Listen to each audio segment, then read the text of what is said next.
ఇప్పుడు సంగీతానికి చింతకాయలు రాలుతాయా అంటే భర్తమైన బాధ ఉంది. నేను ఒక ఆడబిడ్డగా నేను కూడా బాధపడతా, సానుభూతి తెలియజేస్తా. కానీ ఇప్పుడు ఇక్కడున్న జూబ్లీహిల్స్ ప్రజలకు సానుభూతి అవసరం లేదు. సానుభూతి అనేది ఒక ఆడపిల్లగా చూపిస్తారు. సానుభూతి చూపిస్తే ఇక్కడ మరి అభివృద్ధి ఎట్లా? మరి అభివృద్ధి అనేది నవీన్ యాదవ్తోనే సాధ్యమవుతుంది.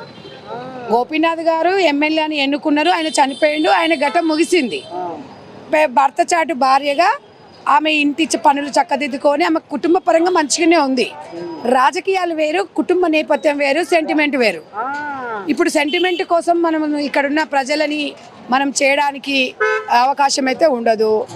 ఇక్కడ నవీన్ ఇప్పుడు సునీతమ్మ గారికి ఏం తెలుసు? ఇప్పుడు రాజకీయాలలో ఆడవాళ్ళు రావాలి, భర్త చాటు ఆడవాళ్ళు తను వచ్చేసి వాళ్ళ పేర్లు చెప్పుకొని వచ్చేసిన వాళ్ళ కోసం ఇక్కడ తెలియదు. ఇప్పుడు ఇక్కడ జూబ్లీహిల్స్ ఎలక్షన్స్లో జూబ్లీహిల్స్లో నవీన్ యాదవ్ తమ్మునికి గల్లీ గల్లీ ఇల్లు ఇల్లు గడప గడప ఎన్ని ఓట్లు ఉన్నాయి, ఏముంది, ఇక్కడ సమస్య ఏంది అనేది పూర్తి అవగాహన ఉంది. శ్రీశైలం యాదవ్ అన్న తనయుడు ఈరోజు ఆ అబ్బాయి చాలా గొప్పోడు. తమ రౌడీ రౌడీ రౌడీ అని చెప్పేసి వీళ్ళు చెప్తున్నాడు. ప్రశ్నించేటోడు రౌడీ అనేది ప్రజలకు తెలుసు. ఎవడన్నా అవినీతి చేసినోని ప్రశ్నిస్తే రౌడీ అంటుండు. ఇదే బీఆర్ఎస్ నాయకులు, ఇదే కేటీ రామారావు, ఇదే డ్రామారావు, హరీష్ రావు వచ్చి కుప్పగంతులు వేసి చెప్తున్నారు. మీకు ఒకసారి పోయి మీ మామని అడుగురా అయ్యా, మీ అయ్యని అడుగురా అయ్యా, మీ చెల్లెపల్లికి 5 లక్షలు సాయం చేసిన చేయలేదో పోయి అడుగురి. అప్పుడు రౌడీ కాలేదారా శ్రీశైలం యాదవ్ అన్న? సిగ్గున్నాదరా మీకు అసలు?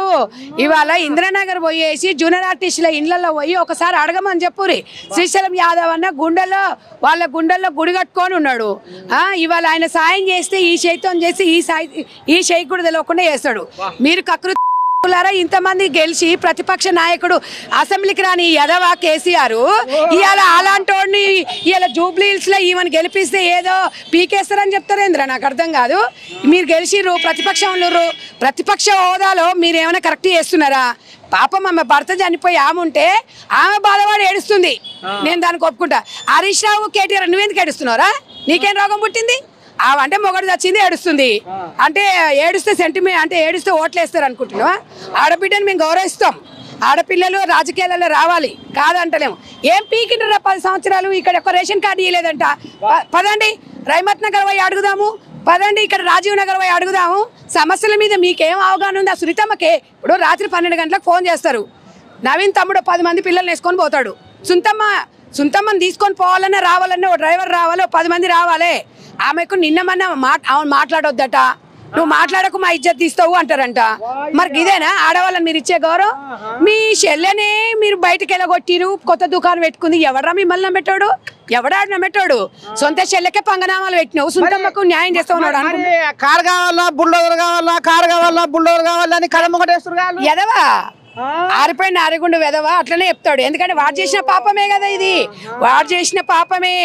నాలాలను అమ్ముకుండు, కబ్జాలు చేసిండు, శ్మశానాలను కబ్జాలు చేసిండు. ఎక్కడ భూమి ఒక్క దగ్గర ఒక భూమి లేకుండా చేసి కబ్జాలు చేసినాడు వాడేదో ఆరిపోయే దీపానికి వెలుగెక్కువ అన్నట్టుగా ఒక్కనే. ఇప్పుడు జనాలను ఒకటే అడుగుతున్నాడు, బుల్డోజర్లు వస్తాయి కూలగొడతారని. సిగ్గున్నాదిరా? మొన్న సిగ్గులేని ఎదవలారా, మొన్న మాదాపూర్లో హైటెక్ సిటీలో ఇంతవరకు నీళ్ళు వచ్చినాయి. నువ్వు వచ్చి అడ్డం పడ్డారా? నీ అయ్యి వచ్చి అడ్డం పండుకొని ఎందుకు అడ్డం పడలేదేంద్రా?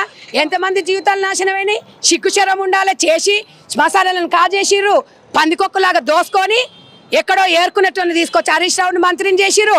ఎక్కడ నువ్వు పెట్రోల్ పంపులో పని చేసుకున్నావు, నువ్వు సిరిసిల్లకు నువ్వు ఎమ్మెల్యే అయినావు. నీ చెల్లెనేమో లిక్కర్ దందా చేసే గుడాంబ అమ్ముకునే, సారా అమ్ముకునే, గంజాయిని అమ్ముకుండే, మళ్ళీ వచ్చి నీతులు పలుకుతుంది. 10 సంవత్సరాలు క్షమించండి, నాకు ఒక అవతారం. ఇప్పుడు నాకు అధికారం ఇచ్చినందుకు ఇంత కొంపలు ముంచినాము, మొత్తం నామరూపాలు చేసి ఆమె చెప్తుంది. ఎవడు స్వార్థమాడు. జూబ్లీహిల్స్ ప్రజలారా, చిన్న శ్రీశైలం యాదవ్ అన్న ఏం చేసిండో మీకు తెలుసు. చిన్న పిల్లలందరూ కూడా చెప్తున్నారు అభివృద్ధి అంటేనే చిన్న శ్రీశైలం యాదవ్ అన్న. మరి ఇదే మేయర్ పదవి చిన్న శ్రీశైలం యాదవ్ అన్నకి ఇస్తా అని చెప్పి మరి గతంలో కేసీఆర్ గారు చెప్పారంట. అప్పుడు రౌడీ కాదా? అప్పుడు గుండా కాదా? నేను ఒకటే సవాల్ విసురుతున్నా, సుధీర్ రెడ్డికి విసురుతున్నా, కేటీ రామారావుకు, డ్రామారావుకు, హరీష్ రావుకు, కేసీఆర్ ఫ్యామిలీకి ఒకటే చెప్తున్నా, నవీన్ యాదవ్ గూండనా రౌడే తలసాని శ్రీనివాస యాదవ్ అని అడుగు పోయి. అన్న బిడ్డనే కదా ఇచ్చింది, మరి రౌడీకి ఎట్లా ఇచ్చినవరా అని పోయి అడుగు. సిగ్గులేరు ఎదవలారా మీ దగ్గర పచ్చి పక్కన పెట్టుకొని ఒట్టించు సోకరిస్తారేంద్ర మీ బతుకులు తగలవాడా ఏ మనుషుల్లో మీరు సంగీతానికి ఏమైనా చింతకాయలు రాలుతాయి అనుకుంటురా ఏం అవునరా మీరున్న ప్రతిపక్షంలో ఉన్నాడు మీ ప్రతిపక్ష నాయకుడు అసెంబ్లీకి రానోడికి మీకు ఎక్కడిదిరా ఓట్లు అడిగే అర్హత ఎక్కడిది ఒక్కటే గుర్తుపెట్టుకోండి ఇవాళ మేము రేషన్ కార్డులు ఇచ్చినాం సన్నబియ్యం అన్నము ఇవన్నీ కూడా మీరు ఆలోచించాలి తెలంగాణ ప్రజలు ఉచితంగా బస్సు ఇన్ని కార్యక్రమాలు ఇంత చేసుకుంటూ వస్తున్నాము ఇన్ని చేస్తుంటే 6 గ్యారంటీలు అంటారా గార్దులారా 6 గ్యారంటీలలో 5 గ్యారంటీలు ఇచ్చినాము ఒక పెన్షన్ ఒకటి పెండింగ్ ఉంది ఉన్నదంతా సంఖ నాకిచ్చిపోయారు తెలంగాణ రాష్ట్రాన్ని మా మీద తెచ్చేస్తారేంద్రా మీరు ప్రతి రూపాయి పెడతాము రైతు రుణమాపి అన్నాడు ఎవడరా మీ అయ్య చేసినాడు రైతు రుణమాపి రైతు బంధు ఇయ్యంగానే అయిపోతుందా రైతు రుణమాపి మేం చేసినాము రైతు భరోసా మేము కల్పిస్తున్నాము మహిళలకు ఉచిత బస్సు ఇస్తున్నాము సన్న బియ్యం ఇస్తున్నాము విద్యా వ్యవస్థను నిర్వీర్యం చేసిరు మీరు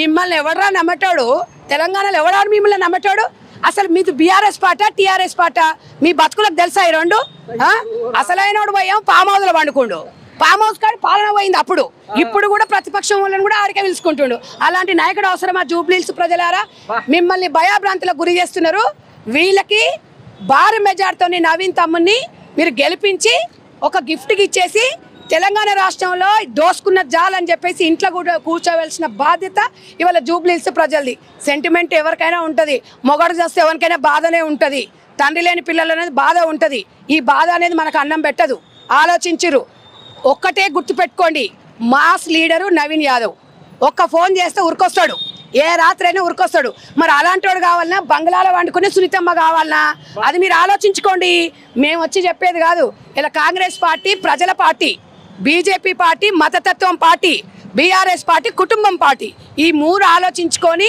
ఇవాళ మీకు అందరికీ డబుల్ బెడ్రూమ్ ఇస్తాడు ఇచ్చిండా రహమత్ నగర్లో రాజీవ్ నగర్లో ఇచ్చిండా ఏమొక్కనికన్నా వచ్చినాయా 8 సంవత్సరాలలో ఒక్క రేషన్ కార్డు ఇచ్చిండా ఎవరికి ఇచ్చిర్రు ఇవన్నీ చేయనోడు ప్రతిపక్షం నాయకుని హోదా ఉన్నా కూడా అసెంబ్లీకి రానోడు మీ జూబ్లీహిల్స్కి వచ్చి చేస్తాడని మీరు ఎట్లా నమ్ముతారు వాళ్ళను ఎట్లా గెలిపిస్తారు మీరు చెప్పండి నేను ఒక్కటే అడుగుతున్నా మంచి ఉన్నా చెడున్నా కాంగ్రెస్ పార్టీలోనే ఉంటుంది స్వేచ్ఛ ఉంటుంది అడిగే రైట్ ఉంటుంది అన్ని వర్గాలకు అన్ని కులాలకు అన్ని మతాలకు ఇది కేర్ ఆఫ్ కాంగ్రెస్ పార్టీ మన పార్టీ గురించి ఆలోచించి మన కార్యక్రమాలు ఇలా రేవంత్ రెడ్డి మీద ఎగిసెక్స్ పడుతున్నారేందిరా నాకు అర్థం కాదు చూసి ఓడ్చుకుంటలేరేందిరా ఒక సీఎం అయినా వచ్చి ప్రచారం చేస్తుండు ఒక సీఎం ఎప్పటికప్పుడు కేసీఆర్ ఏం చేస్తున్నాడు 10 ఏళ్ళు ఏం బీకలేదని అందరికి తెలుసు ఇప్పుడు ఏం బీక్తా అంటుండు ఇప్పుడు ఏట్ల రాయిది గూట్ల రాయిది ఏట్ల రాయిది ఇస్తాడా చెప్పురు మీరు ఒక్కసారి వచ్చి రమ్మనండి బయటికి రమ్మనండి దమ్ముందా రేవంత్ రెడ్డి గారి కళ్ళలో చూసే దమ్ముందా ఇవాళ మొత్తం మేమని ఇవాళ బీఆర్ఎస్ పార్టీకి